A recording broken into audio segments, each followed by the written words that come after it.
Macedonia Missionary Baptist Church presents This Is Your Day with Dawne BIGGS. Hello, I'm Dawne BIGGS, and this is your day. We have as a very special guest today, Dr. Herbert Stone, formerly ER doctor and presently a teleprofessional with local nursing homes. Dr. Stone, I'm so glad that you're here with us today. I have many questions to ask you, but I want to start with, what is COVID-19?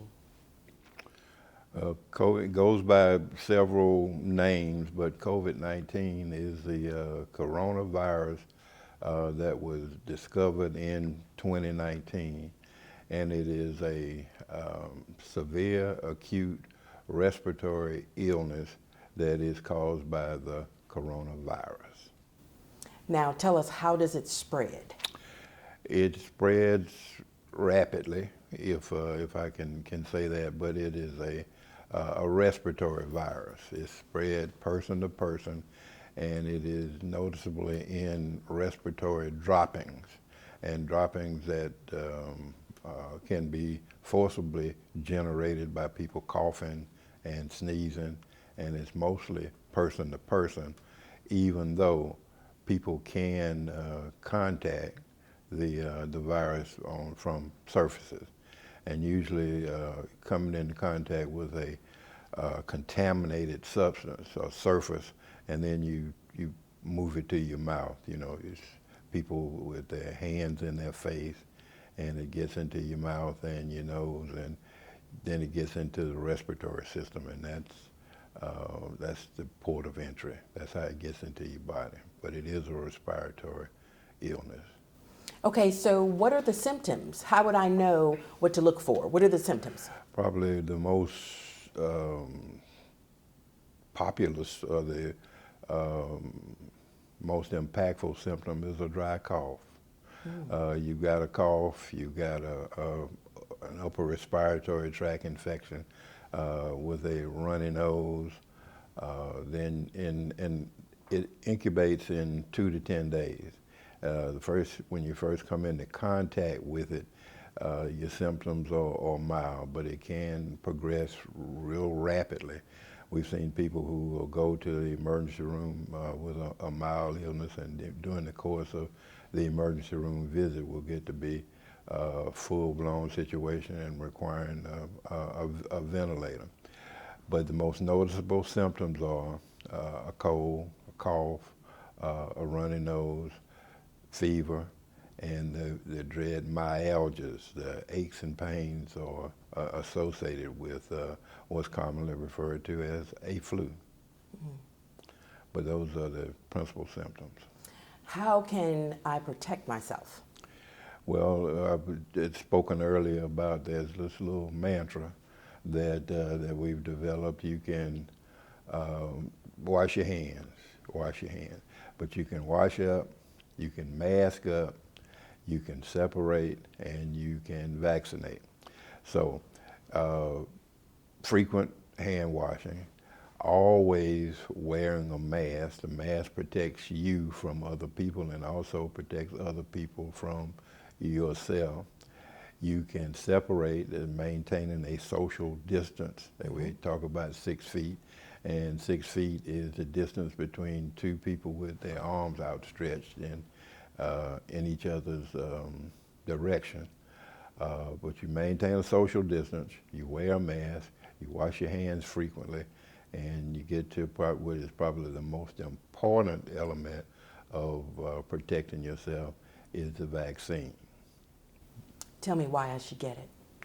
Well, because it does that. It protects you, it protects the people around you, it protects your family, it protects your co-workers, and there is very little, and I'll say that, there's no guarantees in life, but I'll go out on a limb and say there is very little downside to taking a vaccine. I'll even go so far as to say that it won't kill you.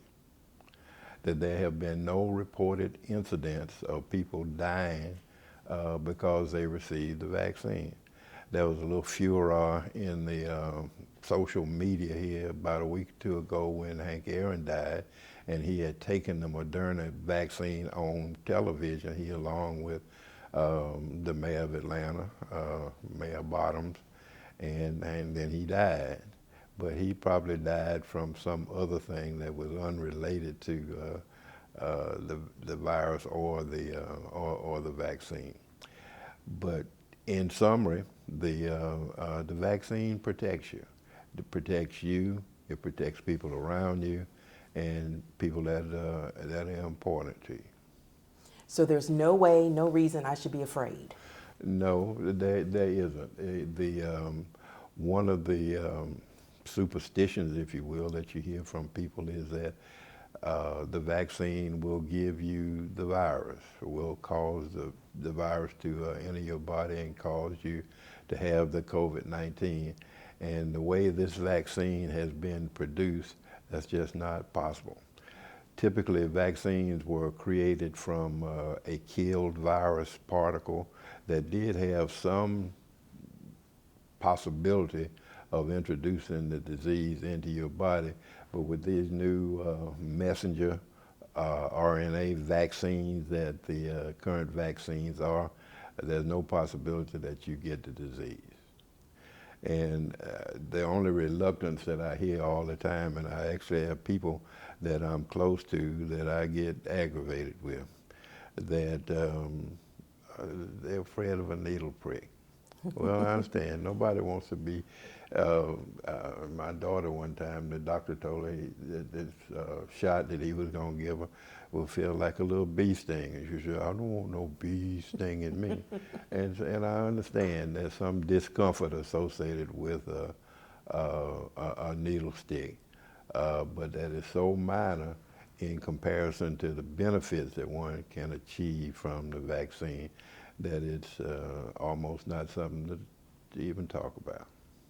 Well, I'm glad that you came today. You've taken one, two, I've had both your shots? I've had both. Both the Moderna and the Pfizer, these are proprietary vaccines, are given one time, and then there's a 21-day interval between the time that you get the second injection. And there's a little bit of discomfort associated with the injection. Some people will have a headache. Some people will have a fever.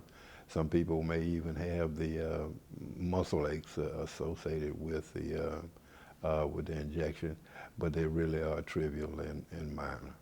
And it's all worth it because we all need to take the vaccine. We need to take the vaccine. We need the protection. There should be nothing in your world, nothing in your life that threatens your health and your life, that when you have a resource to protect yourself and you don't take it, you don't avail yourself of it. Thank you so much. Well, thank you. Thank you so much. We're glad that you're here, and now I'm not afraid. So I'm going to get my shot. All right. Well, thank you, Dr. Stone. Thank you for being with us today. Thank you. Thank you for having me. This has been another episode of This Is Your Day with Dawne BIGGS. See you next time.